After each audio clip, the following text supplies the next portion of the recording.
aparte de todo lo que ha contado Roberto, me gusta mucho el cine. Cuando he visto las dos butacas aquí en el escenario, me he acordado de una escena de una película que no sé si a vosotros os sonará. Es una película Matrix, de los hermanos Wachowski, y hay una escena en la que Morfeo le explica a Neo la trampa en la que está metida la raza humana, ¿no? Que han construido las máquinas y el tema, ¿cómo ha dicho Carles? Se les ha ido de las manos tres pueblos, ¿cómo ha sido? Se le ha ido completamente de las manos tres pueblos, ¿no? Y entonces, antes de darle la explicación, Morfeo le dice a Neo que tiene una pastilla roja y una pastilla azul. La pastilla azul le sirve para olvidar, para decir, bueno, aquí hay un problema, pero no es el mío, y vuelvo a mi vida normal. La pastilla roja es la que tomas para decir, no, este es mi problema. A mí me gustaría que antes de empezar la charla tomarais la pastilla roja. En estas conversaciones, si lo que vais a ver ahora, si lo que os voy a contar realmente no queréis que transforme vuestra vida, no la transformará. Y sin embargo es importante que la transforme, por lo que os voy a contar ahora, ¿eh?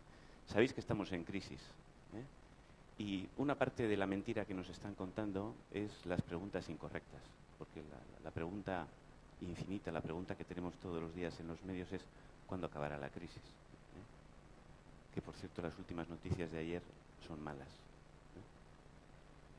Ayer se publicó un indicador que es el primero que avanza lo que va a ocurrir en la economía, el PMI, y está mostrando desde hace 2 meses, arrancó el año bien, pero desde marzo ha empezado a caer y abril ha sido un mal indicador en España y en Europa. Y esto nos dice que hasta el verano la economía va a seguir cayendo. Y eso es lo que sabemos, porque después del verano nadie sabe qué es lo que pasará. O sea que cuando nos preguntamos cuándo acabará la crisis, en el fondo nos estamos ocultando la verdadera pregunta que tenemos que hacernos. Lo mismo que cuando nos preguntamos quién tiene la culpa de la crisis. Si yo os preguntara aquí de estos tres, ¿quién creéis que tiene la culpa de la crisis? ¿Si han sido el gobierno y los bancos? ¿O si han sido las políticas de austeridad? ¿O si hemos sido nosotros, que hemos consumido por encima de nuestras posibilidades? ¿Quién diríais que es el culpable? Pues todos. Y esta pregunta no tiene realmente ningún interés, porque la verdadera pregunta cuando hay una crisis, la pregunta que os tendríais que estar formulando es ¿qué está cambiando? Todas las crisis traen cambios y en este momento se están produciendo una profunda transformación de la realidad. Y eso es lo que nos interesa saber, ¿qué está cambiando? Lo que está cambiando es que esta maquinaria que hemos puesto en marcha, que se llama capitalismo global, está funcionando ahora, de nuevo, después de la crisis global, como un reloj. Y en este mapa mundial que acaba de publicar el Fondo Monetario Internacional, los colores de los países van de lo más frío, que es que la economía está parada o retrocede, el azul claro o el azul oscuro, pero todo azul. Y sin embargo los colores cálidos, como el marrón o el amarillo, nos dicen que la economía está creciendo. Cuanto más cálido, más crece. China, grandes partes de África, están creciendo. El mundo está creciendo. El mundo, el capitalismo global está funcionando y solamente hay unos países, que somos nosotros, los países desarrollados. Si os fijáis en el gráfico, Estados Unidos, Europa, con las zonas más frías al sur, Japón. Somos nosotros los que estamos teniendo problemas. Y esto se veía venir desde hace tiempo y ya está perfectamente estudiado que se está produciendo un fenómeno de convergencia global. Estos países, China, India, Brasil, durante las próximas décadas, hasta el 2050, van a crecer, ¿eh? La gráfica muestra cuánto es el peso de sus economías dentro de la economía global. De ser apenas insignificante, gracias a la población que tienen, a la demografía, a su capacidad de producción, estos países se van a convertir en los números unos, ¿eh? Y mientras tanto, los países del G7, los poderosos países del G7, hasta el 2050 vamos a ir viendo cómo nuestra cuota de participación en el comercio mundial decrece. Esto es lo que está pasando. Y entonces, claro, cuando esto, que es un concepto abstracto de economía, lo traemos a nuestras vidas, tiene un impacto brutal, un impacto que vosotros conoceréis, que aquí en esta gráfica hay otro dato interesante de lo que está ocurriendo, que es el problema de la sostenibilidad, que tanto las dos charlas que hemos tenido antes nos hablaban de algunas facetas de esta sostenibilidad. Mirad, antes de la gran crisis global, yo recuerdo varias charlas a las que iba, porque participo en muchas charlas de carácter industrial. Estábamos asustadísimos por el coste que estaban cogiendo las materias primas. Claro, luego vino la crisis global, estaba subiendo el precio porque cada vez consumíamos más. Y claro, cuanto más consumo, más sube el precio de las materias primas, que hasta llegar incluso a ritmos especulativos. ¿Qué pasó? Que tuvimos el gran parón de Lehman Brothers, Brothers and Sisters, como ha dicho, y al caer, pues cayó el precio de las materias primas. Yo he visto que, claro, cuando cayó, yo dije, oye, pues qué bien nos ha venido el coste de las materias primas, porque si no, no sé qué hubiera pasado con las materias primas. ¿Veis la curva que estaba cogiendo el coste, ¿no? Bueno, pues hemos reactivado la economía y mirad lo que ocurre. Hay una línea mágica aquí, en torno a 200 de este indicador, a partir de la cual la economía dice, no, por encima de este coste me paro. Llevamos 2 años en el cual la gente se pregunta, ¿por qué China no crece más rápido? ¿Por qué Brasil no crece más rápido si lo tienen todo? Bueno, pues el motivo son el coste de las materias primas, que no hay para tanto desarrollo. Y eso hace que al final, como os estaba diciendo antes, a los países desarrollados, a los que hemos puesto esta maquinaria en marcha, lo que nos está pasando es que, aparte de estos conceptos sobre la economía o el crecimiento, nos encontramos con algo que es el desempleo, que tiene un impacto brutal en nuestra vida. La economía es un concepto abstracto, el desempleo, a las personas que lo sufren, les desconecta totalmente de la sociedad. Es una sociedad en la cual lo que espera de nosotros es que seamos consumidores y empleados. Personas que seamos usados por una empresa que nos llene la cuenta corriente y eso nos lo gastemos en productos. Cuando no podemos ser empleados, la sociedad no sabe qué hacer con nosotros. Europa es, de todos los países, de todas las zonas geográficas, la que está sufriendo de una manera más dura este impacto del desempleo. Y ya sabéis que dentro de Europa, países como España o Grecia, estamos todavía en los niveles superiores, ¿no? Del 25, del 26%. Que incluso aunque salgamos de la crisis, nos dicen que van a seguir durante los próximos 4, 5 y 6 años. ¿Vosotros pensáis que la sociedad puede aguantar así? La sociedad está cascando. Esto lo vemos nosotros. Hace poco ha hecho un estudio Estados Unidos, una agencia que tienen de inteligencia, y han dicho, vamos a ver qué va a pasar en el mundo hasta el 2030. Y van mirando tendencias y tal. Y dicen, ¿qué va a pasar en Europa con lo que les está pasando del desempleo? ¿Qué escenarios creéis que nos han planteado? Dibujan 3 escenarios. El primer escenario es el colapso. Esto casca. Se va a romper la Unión Europea, se van a romper los países, se va a romper la sociedad. No van a ser capaces de soportarlo. Primer escenario. Segundo escenario. Supongo que será el que consideran más probable. Declive.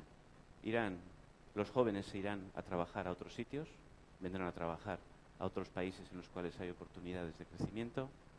La población irá perdiendo en educación, en servicios sociales, e irán poco a poco languideciendo. Destino de Europa. Segundo escenario. Y lo que pasa es que plantean un tercer escenario, que dicen, hombre, en ocasiones Europa nos ha sorprendido a todos y ha renacido. Tienen esa calidad los europeos. Los europeos son los que han, en el tiempo, encontrado nuevas formas de entender la sociedad, la economía. Tienen esa característica. De vez en cuando les ocurre. Y es posible, no descartamos, que estos europeos sean capaces de renacer. Entonces, claro, yo, que ya he venido dándole vueltas a estas cosas, a vosotros de los 3 escenarios, ¿cuál os parece que es más interesante? ¿En cuál habría que trabajar? Porque yo me encuentro con muchos empresarios que se apuntan al declive. Dicen, no, tranquilidad. Le digo, oye, ¿qué hago con los estudiantes que están acabando la carrera? Que se vayan a Brasil, que se vayan a la India. No hay problema, Guille. Digo, ¿y aquí? Dice, bueno, oye, pues aquí ya hemos tenido lo que hemos tenido, ¿no? Yo por eso estoy preocupado de ver cómo podemos renacer, ¿no? Y claro, el Renacimiento es un periodo histórico que tenemos muy bien documentado. Podemos leer, podemos estudiar. Esto ocurrió entre la Edad Media y la Edad Moderna y fueron unas décadas de profunda transformación. Y si analizáis un poco lo que pasó allí, hay algunos datos que me parecen con los que me quedo y los que quería compartir hoy con vosotros, porque creo que os pueden dar algo de luz, ¿no? Una primera reflexión que tengo es, cuando veas al Renacimiento, lo primero que te encuentras son con personas. El Renacimiento es una historia de personas, ¿eh?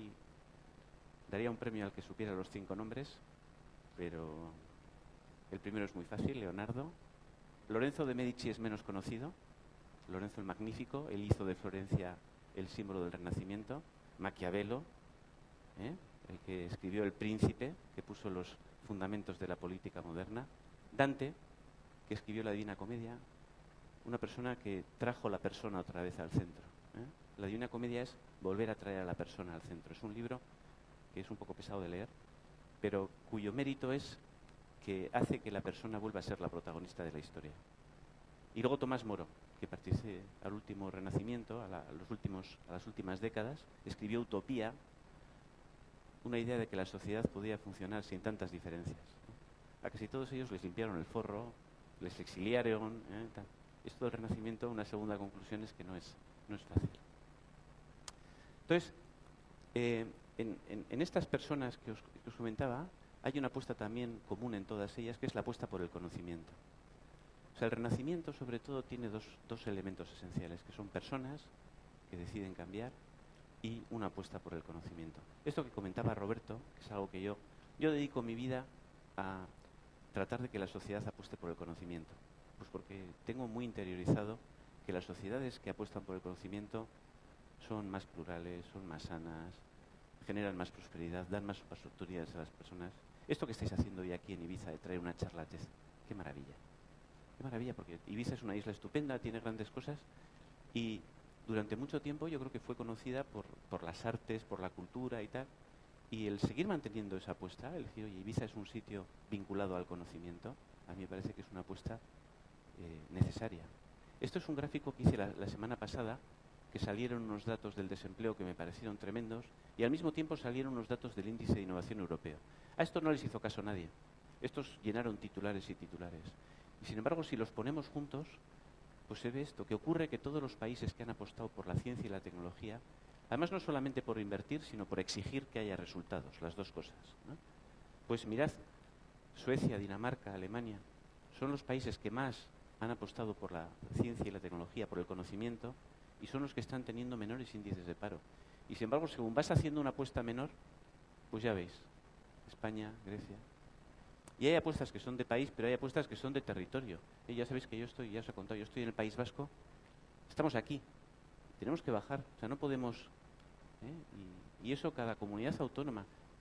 Este gráfico lo ha sacado el Servicio de Estudios del BBVA Research, que ha sacado un informe esta semana, y hace un análisis que es muy parecido. Dice, ¿qué porcentaje de población estaba ocupada en empresas de alta tecnología, de media y alta tecnología? ¿Y cuál ha sido su cambio en la tasa de paro de los últimos años? Pues aquellos, como el País Vasco, que habíamos apostado por la tecnología, mirad, hemos tenido un incremento en la tasa de paro bajísima. Mientras que otras comunidades que esta apuesta no la habían hecho, claro, hace 30 años no había nada de ciencia y tecnología en el País Vasco. Esto se puede hacer. Esto es una apuesta que tú empiezas y manteniendo la apuesta durante el número de años suficiente, lo consigues. Y yo por eso animo a todas las comunidades a pararse y decir, esta tiene que ser nuestra apuesta. Pasa que para esta apuesta yo nunca la espero de las instituciones, ni de los gobiernos, ni de las diputaciones. Yo la espero de las personas. Hay ahora mismo personas que, por ejemplo, en Estados Unidos están siendo decisivas a la hora de impulsar esta apuesta. La gran preocupación es cómo hacemos que el conocimiento científico que estamos produciendo se convierta rápido en empleo. Porque está muy bien tener ciencia, pero lo que la sociedad necesita es empleo. Está Rob Atkinson, que es uno de los asesores de Obama, tiene una fundación que se dedica a estas cosas. Donald Rosenfeld, del MIT, Gary Pisano, de Harvard, Michael Spence, que es Premio Nobel de Economía de 2001, y ha escrito un libro que se llama La convergencia inevitable, donde habla de estas cosas y donde todo esto lo podéis encontrar mucho más desarrollado. Esto no es una idea que se me ha ocurrido a mí. Esto es algo que está moviendo la diferencia entre las regiones prósperas y las regiones atrasadas en el mundo. ¿Cómo se hace este cambio? Con personas. Yo creo que complementariamente a la apuesta del conocimiento, tenemos que interiorizar que la apuesta que tenemos que hacer es una apuesta por las personas. Porque somos los únicos que podemos darle la vuelta a esta situación. No lo van a hacer los gobiernos. Dicen, no, ¿por qué no hacemos políticas? Bien, déjate. Si cada uno de nosotros asumimos este marco, asumimos que estamos en el Renacimiento, en un segundo Renacimiento de Europa, que es nuestro trabajo, y pensamos en figuras como Leonardo, como Ulises, que vivió su vida como un viaje, como Indiana Jones, que improvisaba constantemente sobre la marcha. Este es un escritor que acertó a ver, un gurú de la economía que acertó a ver esto hace tiempo. Habría otras muchas cosas. Me ha hecho mucha ilusión esta mañana ver en una charla TED que se celebró hoy mismo, como ha comentado Antonella, en Sydney, estoy acabando ya, que fijaos qué frase más bonita decía Marita Chen: una nación que no crea está forzada a consumir, una nación que crea, su límite es el cielo. Con esta idea quería dejaros. Muchísimas gracias por vuestra atención y nada,